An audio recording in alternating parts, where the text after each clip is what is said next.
ముందస్తు బెయిల్పై ఈ దశలో ఉత్తర్వులు ఇవ్వలేం.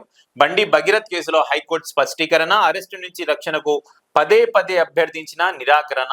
ముందస్తు బెయిల్పై ఏదైతే బండి భగీరథ్ కేసు, పోక్సో కేసు హైకోర్టులో తెలంగాణ హైకోర్టు వస్తుందో, సో ఈ కేసులో ముందస్తు బెయిల్ అనేది ఇవ్వలేము, యాంటీసెప్టరీ బెయిల్ అనేది ఈ కేసులో ఇవ్వలేము అని తెలంగాణ హైకోర్టు స్పష్టీకరణ చేసింది.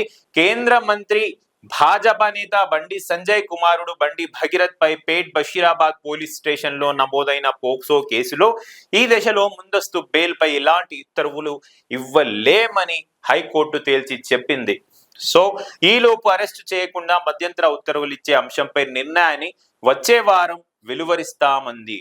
సో ముందస్తు బెయిల్ అయితే ఇవ్వలేము, బట్ అరెస్ట్ కాకుండా ఆర్డర్స్ ఇవ్వమంటున్నారు. సో మధ్యంతర ఉత్తర్వులు ఇచ్చే అంశం వచ్చే వారంలో డిసైడ్ చేస్తాం, కానీ ఇప్పుడు ఎలాంటి విషయాలు చెప్పడం అనేది మేము తోచుకోవడం లేదు, మేము చెప్పము అని హైకోర్టు స్పష్టీకరణ చేసింది.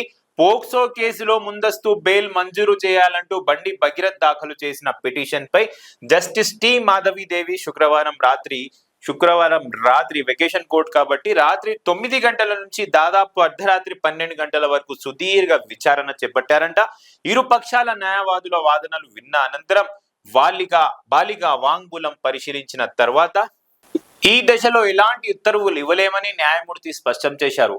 పిటిషనర్ తరపు న్యాయవాది జోక్యం చేసుకుంటూ అప్పటి వరకైనా పిటిషనర్ పై ఎలాంటి చర్య తీసుకోకుండా రక్షణ కల్పించాలని, సో ముందస్తు బెయిల్ పై ఉత్తర్వులు ఇవ్వలేమని చెప్పిన తర్వాత కూడా పిటిషనర్ తరపు న్యాయవాది ఎవరైతే ఉన్నారో ఆయన కోరిండంట జస్టిస్ గారికి ఏమంటే అప్పటి వరకైనా పిటిషనర్ పై ఎలాంటి చర్యలు తీసుకోకుండా ఆర్డర్స్ ఇవ్వండి అని చెప్తే దర్యాప్తునకు సహకరిస్తామని, కనీసం యథాస్థితి పైన కొనసాగించేలా ఉత్తర్వులు ఇవ్వాలంటూ పదే పదే అభ్యర్థించారైన ఆయన తరపు అడ్వకేటు.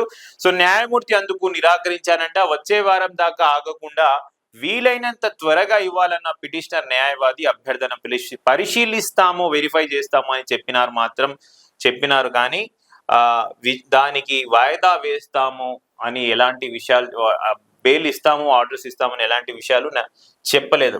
ఫిర్యాదులో పొందనలేని అంశాలు ఉన్నాయని పిటిషనర్ న్యాయవాది నిరంజన్ రెడ్డి గారు చెప్పారంట. ఎఫ్ఐఆర్ నమోదు చేసినప్పుడు పెట్టిన సెక్షన్ల ప్రకారం అవసరం లేదని పిటిషనర్ తరపు ఏదైతే ఎఫ్ఐఆర్ లో సెక్షన్స్ నమోదు చేశారో ఆ సెక్షన్లు నమోదైన తర్వాత ఏదైతే ఆ పర్టికులర్ సెక్షన్స్ ఉన్నాయో ఆ పర్టికులర్ సెక్షన్స్ లో అసలు అరెస్ట్ అవసరం లేదు అకార్డింగ్ టు లా అని పిటిషనర్ తరపు న్యాయవాది నిరంజన్ రెడ్డి గారు చెప్పిర్రంట.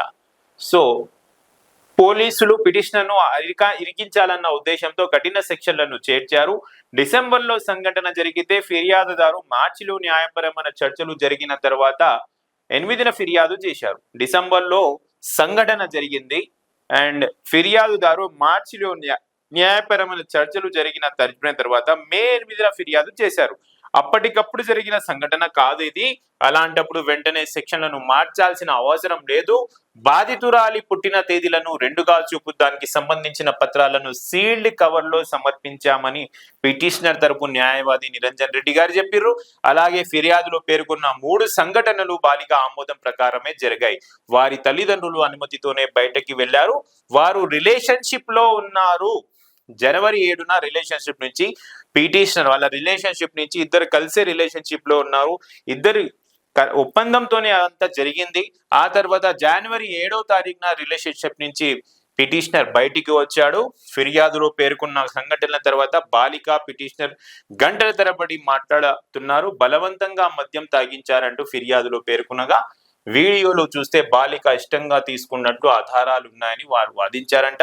సో ఏది ఏమైనా బండి భగీరథ్ కేసులో మాత్రం ఇప్పటి వరకు బండి భగీరథ్ కి బెయిల్ అనేది రాలేదు. అండ్ ఏదైతే యాంటీసెప్టరీ బెయిల్ కోసం కోరారో యాంటీసెప్టరీ బెయిల్ ఇవ్వడం సాధ్యం కాదు ఇప్పుడైతే. అప్పటి వరకు అరెస్ట్ చేయకుండా మినిమం ఆర్డర్స్ అన్న ఇవ్వండి అంటే నెక్స్ట్ వీక్ లో దాన్ని పరిశీలిద్దామని జడ్జి గారు చెప్పడం జరిగింది.